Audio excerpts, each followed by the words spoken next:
clay tablets preserve the secrets of the world's first civilization, the Sumerians of ancient Mesopotamia. Working with wet clay, they developed a system of writing known as cuneiform.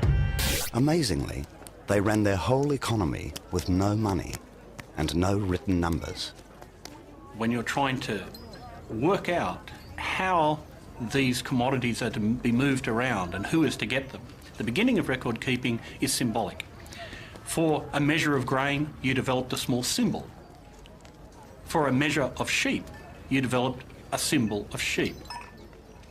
It is referred to as the Kushim clay tablet, and it is believed to have been made around 2600 BC.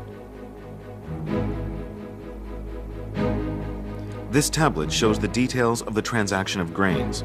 The upper part means 135,000 liters. This is the item in question, barley. They drew it as it is.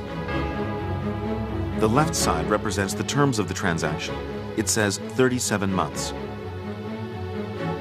This tablet is a record that somebody lent or borrowed 135,000 liters of barley for a period of 37 months. These first tokens are small clay counters, if you will. And the earliest records, from what we can tell, are records of combinations of these tokens, kept together, slapped together in a ball of clay, and sealed with the stamp seal of one of the signifying authorities. It's really important information, and if that information is sealed within an envelope, the only way we can read what's inside that envelope is to break the envelope and destroy it. The phonetic symbols ku and shim came together to form kushim, a symbol that represents a sound. This marked the beginning of syllabic writing. It was the birth of rebus writing system. A single example of a rebus can be found using a car and a cat. This representation, however, does not mean a car and a cat. The sounds of the words represented by these pictographs, car and pet, could be used to mean something completely different. In this case, carpet. These symbols, meaningless by themselves, come together to form a word.